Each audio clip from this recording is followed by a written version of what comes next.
In 1938, a single radio broadcast convinced 1 million Americans that the world was being invaded by creatures from another planet. They did not check the news. They did not wait for confirmation. They packed their cars and ran. The broadcast was fiction, but the techniques that made it work are used on you every single day. Most people believe propaganda belongs to the past, to wartime posters and dictators speaking from balconies. That assumption is itself a product of propaganda. The techniques refined in the 20th century did not disappear. They migrated into newsrooms, advertising firms, social media algorithms, and corporate communications departments. They work better now than at any point in history, because the people they are aimed at believe they are too informed to fall for them. There are 6 techniques documented in research that have worked for over a century, and the 6th one is the reason you will not believe the first 5 apply to you. Welcome to DarkPsyche. In 2016, researchers at the Rand Corporation published a report analyzing modern state-sponsored information operations. They identified a method they called the Firehose of falsehood. The technique is counterintuitive.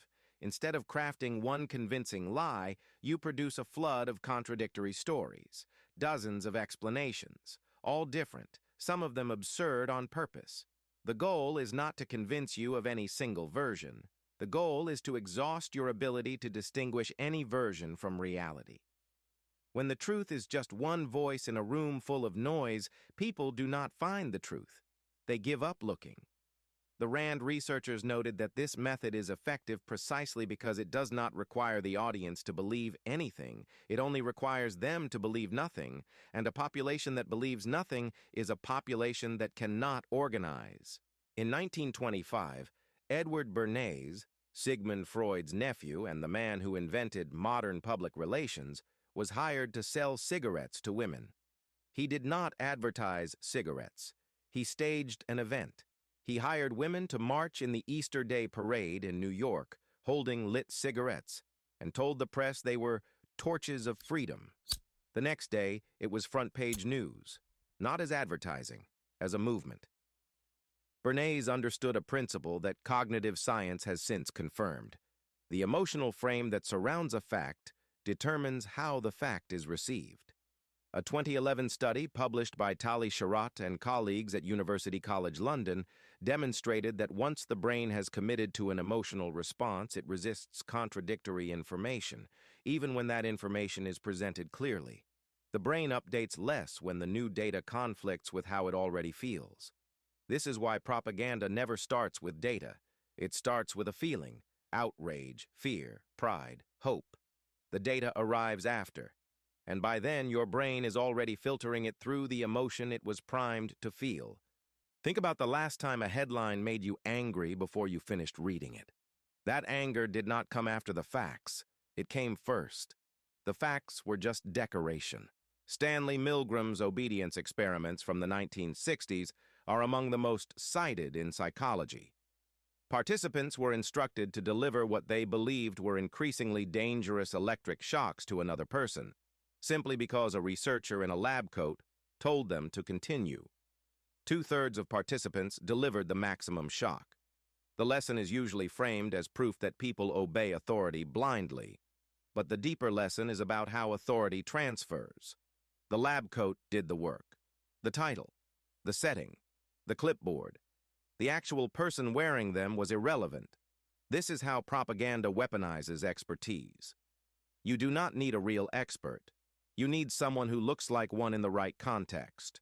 A study from the University of Connecticut in 2023 found that adding a scientific-looking graph, even one that added no new information, significantly increased the perceived credibility of a claim.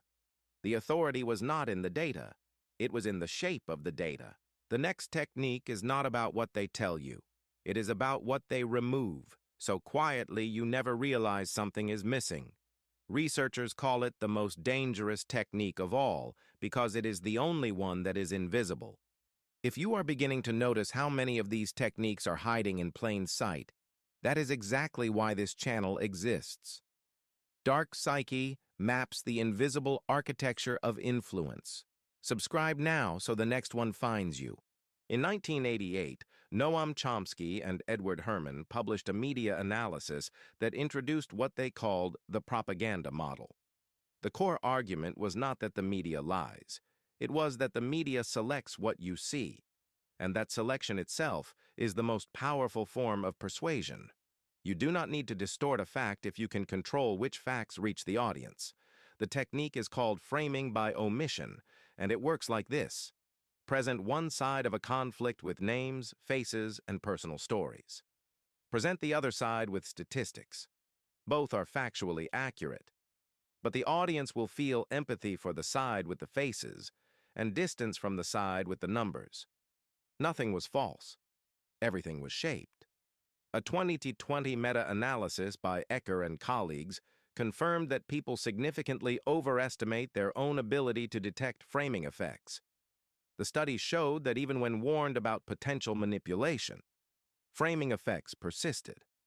The technique does not fail when people are educated.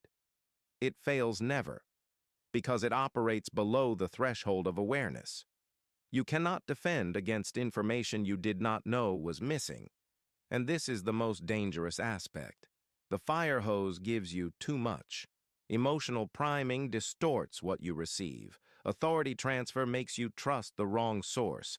But framing by omission makes you trust your own judgment, based on a picture that was incomplete before it reached your eyes.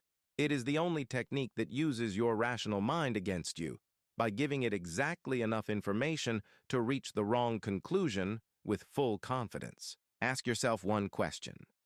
When was the last time you searched for the perspective you did not see? Not because someone told you to, but because you noticed a hole in the story you were given. Most people never ask. That is the technique working perfectly. In 1947, George Orwell wrote that political language is designed to reduce the range of thought. The most efficient way to do that is to give you exactly two options. You are either with us or against us. You are either patriotic or a traitor. You either believe the science or you are a danger to society.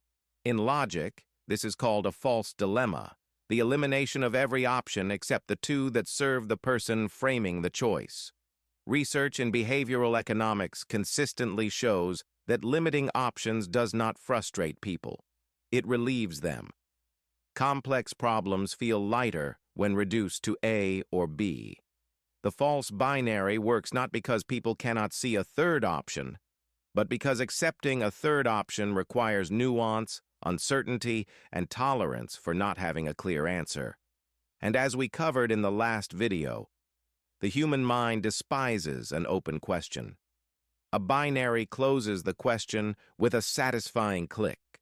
That click is the sound of your thinking being reduced. In 1983, sociologist W. Phillips Davison published a paper that identified one of the most dangerous cognitive blind spots in human psychology. He called it the third-person effect. It is the belief that media and propaganda influence other people, but not you. Studies consistently show that when asked, the vast majority of people rate themselves as less susceptible to influence than the average person. That number is, by definition, mathematically impossible. The third-person effect is not just a bias. It is the shield that protects every other technique in this video. The Firehose works because you think you can sort through it. Emotional priming works because you think your emotions are yours.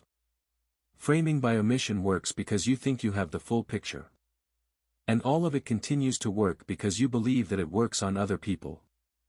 When Orson Welles broadcast his War of the Worlds radio play in 1938, the newspapers reported mass panic, people fleeing cities, switchboards overwhelmed, families praying in the streets. Later research showed the panic was exaggerated.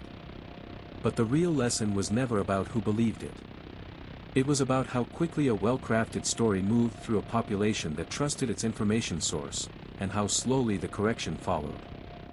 The speed of influence will always outrun the speed of correction. That gap is where propaganda lives. None of this means you should stop reading. It means you should start reading the things no one is showing you. We have taken you from silence as a weapon to the architecture of persuasion itself. Next, we turn the lens inward, to the one person who sabotages you more than anyone else and does it with your full cooperation. If you are not subscribed, you will miss the mirror. The most effective propaganda does not change what you think. It changes what you think about, and makes you believe you chose the subject yourself.